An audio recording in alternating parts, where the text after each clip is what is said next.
You opened your phone for 1 minute.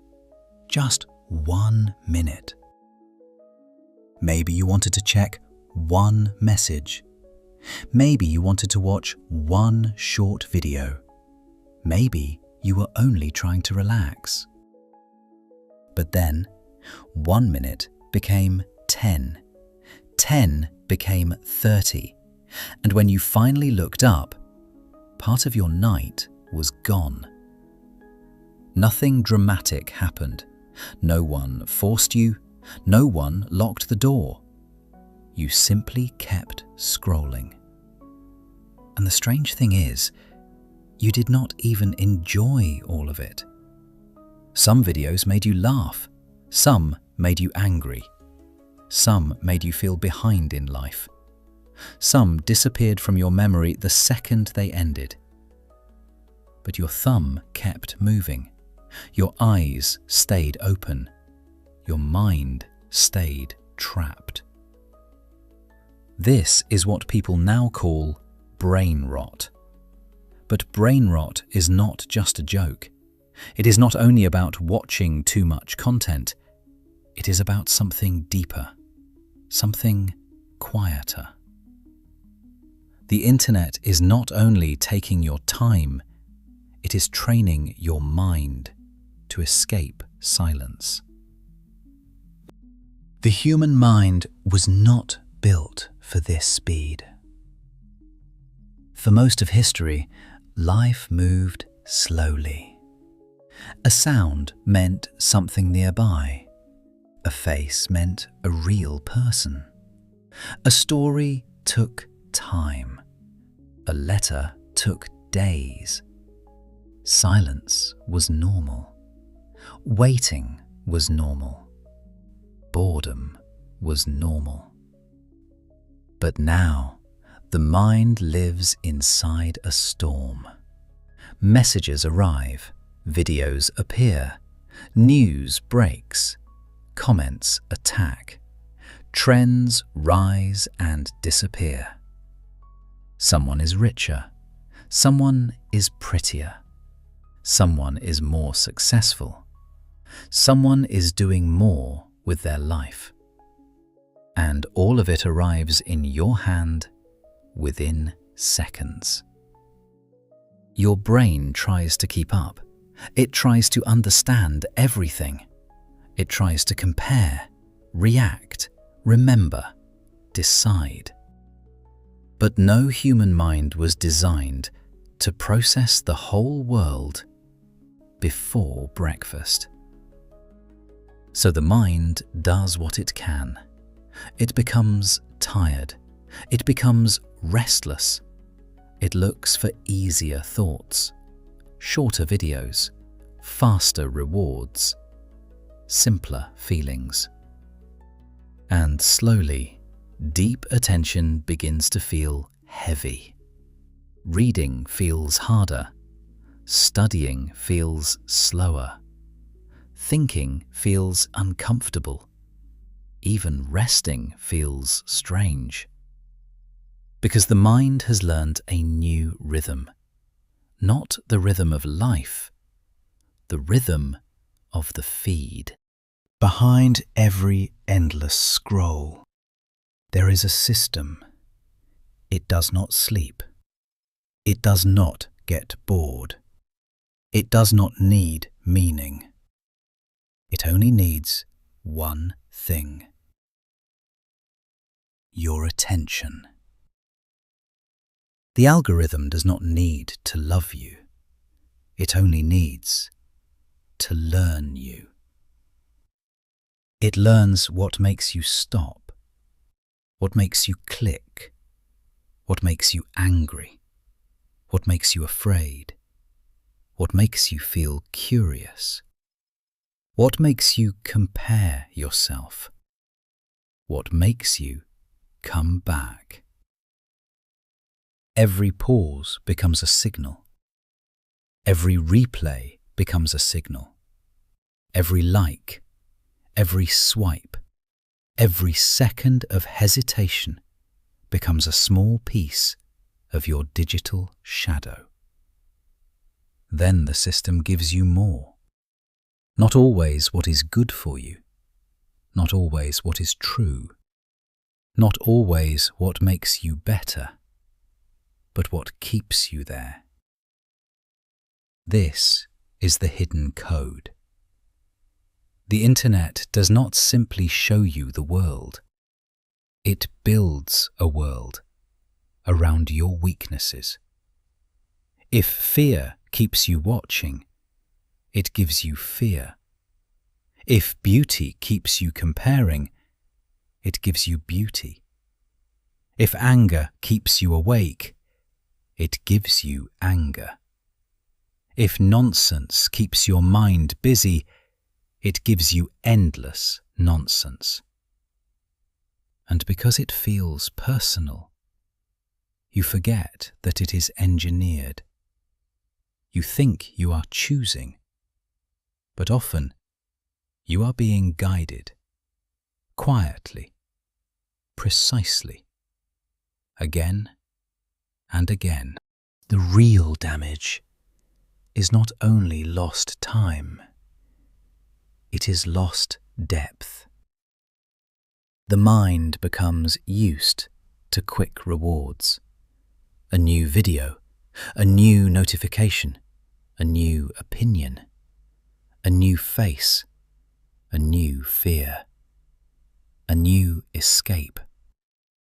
Each one gives the brain a small spark, but sparks do not warm a life.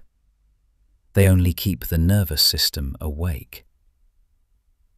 After a while, normal things start to feel too slow. A book feels silent. A conversation feels long. A task feels boring. A quiet room feels almost painful. You sit down to focus, and something inside you asks for noise. You try to study, but your hand reaches for the phone. You try to sleep, but your mind wants one more video. You try to rest, but rest feels empty. This is not because you are weak. It is because your attention has been trained. Trained to jump, trained to scan, trained to expect reward without effort. And when the mind loses the ability to stay with one thing, it loses more than productivity. It loses patience. It loses memory. It loses imagination.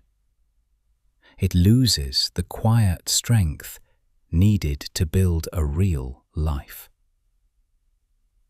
Brain rot is not the death of intelligence. It is the slow weakening of attention. And attention is not a small thing. Attention is the doorway to everything you become. But maybe you are not lazy. Maybe you are tired. Maybe your mind is not broken. Maybe it has been overstimulated for too long. People often blame themselves. They say, "I have no discipline. I cannot focus. I waste too much time. I am falling behind." But sometimes the problem is not a lack of character. Sometimes the problem is that your mind is living in an environment designed to exhaust it. Modern life asks you to be calm while surrounding you with urgency. It asks you to be confident while showing you endless comparison. It asks you to be focused while selling your attention to the highest bidder. It asks you to be happy while feeding you reasons to feel incomplete. So no, this is not only a personal failure. It is a human problem, a system problem, a design problem. And that matters, because when you understand the system, you stop hating yourself. You stop thinking you are the only one struggling. You begin to see the pattern. The phone is not just a device. The feed is not just entertainment. The algorithm is not just technology. It is a mirror, but not a clean mirror. It reflects your desires, then stretches them. It reflects your fears, then feeds them. It reflects your boredom, then turns it into a habit. And if you do not notice this, the habit begins to feel like you. The darkest part is not that we scroll. The darkest part is that we often scroll when we are already hurting. When we feel lonely. When we feel anxious. When we feel behind. When we feel empty. We reach for the phone because we want relief. But many times, we do not find relief. We find more reasons to feel afraid. More disasters, more arguments, more perfect lives, more impossible standards, more noise. This is doom scrolling, a strange habit where fear becomes a form of control. You keep looking because you want to know what is happening. You want to be prepared. You want to feel safe. But the more you look, the less safe you feel. The world becomes heavier. The future becomes darker. Your own life begins to feel smaller. And slowly, your mind forgets how to be here, in this room, in this body, in this moment. It lives somewhere else, inside possible disasters, inside other people's lives, inside endless reactions, inside a world that never stops screaming. And when silence finally comes, it feels unbearable. Because silence gives back what the noise was hiding. Your thoughts, your fears, your unfinished life, your real self. That is why the phone is so powerful. It does not only entertain you, it protects you from meeting yourself. But the mind can be rebuilt. Not in one day, not with one dramatic decision, not by throwing your phone away and pretending the modern world does not exist. The way back is quieter than that. It begins with one moment of awareness, one pause before opening the app, one breath before checking the screen, one walk without headphones, one meal without scrolling, 1 hour where the mind is allowed to be slow again. At first, silence feels strange, almost uncomfortable. You may feel bored. You may feel restless. You may feel like you are missing something. But that feeling is not failure. It is withdrawal from constant stimulation. It is the mind remembering how to stand on its own. Focus is not born from pressure. It is born from protection. You protect your attention the way you protect something valuable, because it is valuable. Your attention is where your life goes. What you give it to, you slowly become. Give it only to noise, and your life becomes noisy. Give it to fear, and your mind becomes afraid. Give it to depth, and something inside you becomes stronger. Maybe the future will not belong to the fastest mind. Maybe it will not belong to the person who knows every trend, or reacts to every notification, or keeps up with every argument.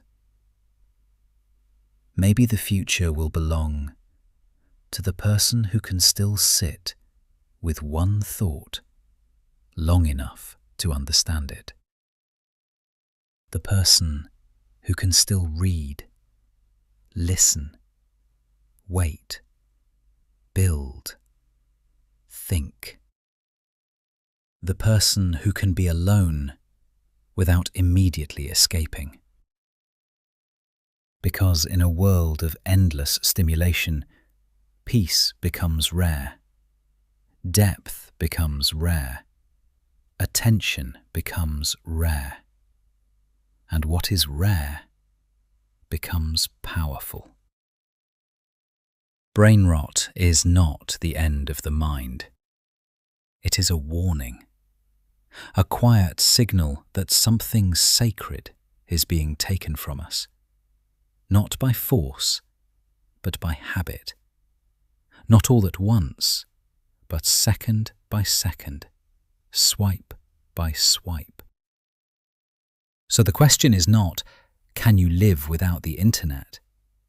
The real question is, can you live without letting it own your mind? Because your attention is not just time. It is your memory, your discipline, your imagination, your future, your life. And if you can take it back, even slowly, even imperfectly, you begin to return to yourself.